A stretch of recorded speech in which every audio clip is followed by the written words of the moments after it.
In a world where politics is often inherited, not earned, one man's story breaks every rule. Born in Uganda, raised in Queens, the son of a legendary African scholar and a world-famous filmmaker, Zohran Mamdani was never supposed to be a rapper or a mayor.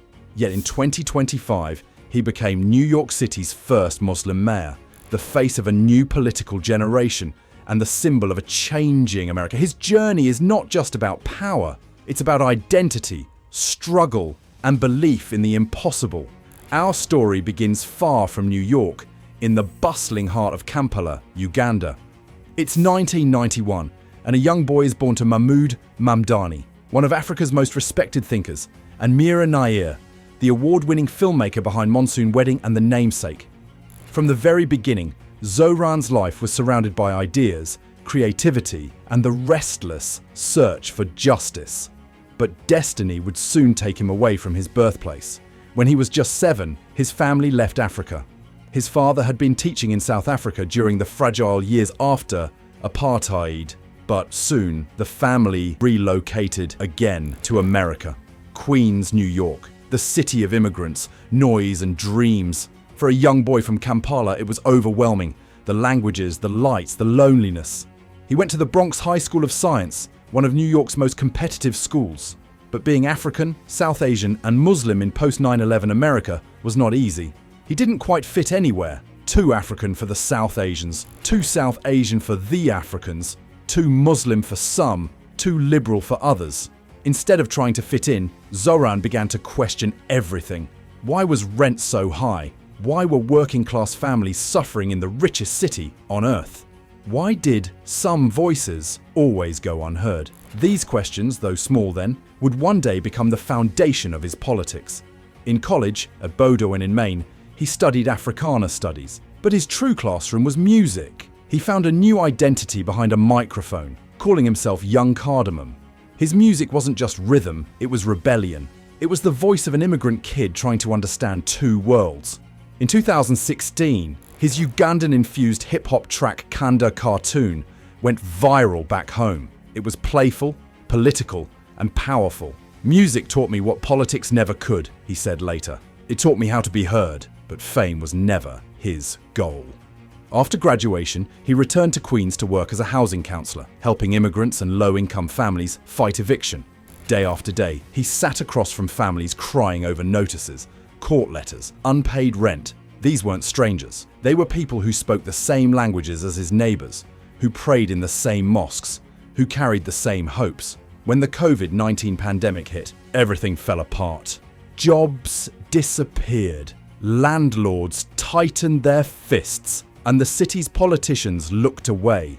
That's when Zohran made a decision that would change his life forever. He would run for office. In 2020, he announced his campaign for the New York State Assembly from the 36th District, Astoria, Queens. His opponent, Aravella Simotas, was a well-funded incumbent backed by the political establishment. Everyone said he had no chance.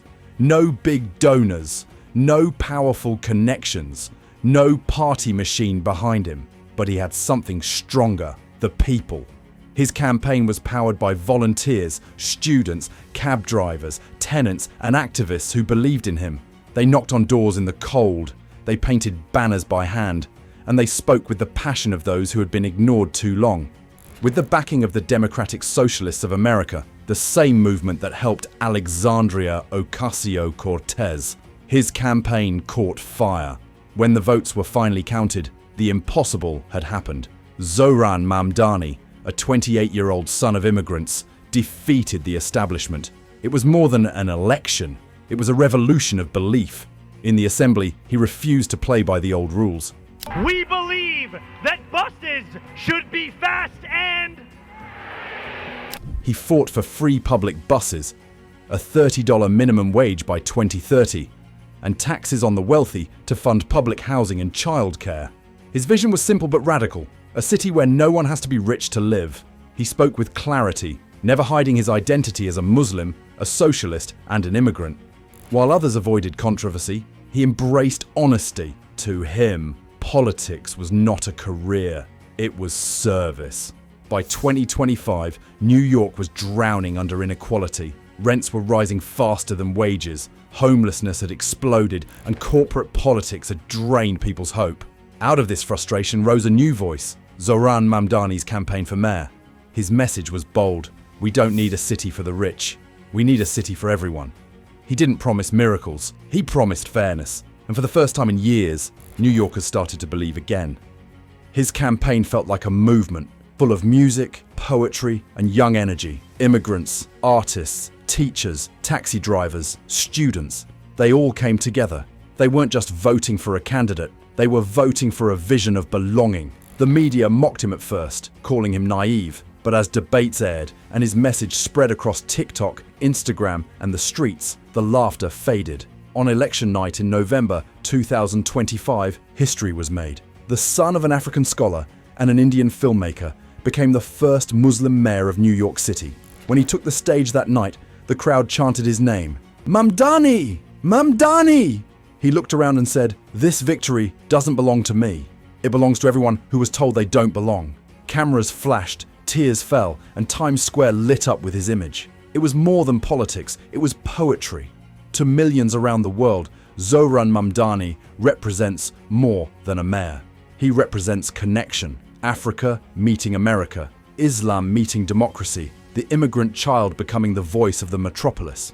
He stands for every person who has felt invisible in a system built for others. His journey proves that identity is not a limitation, it's a weapon of change. Today, he continues to push for rent freezes, free public transit, and better wages.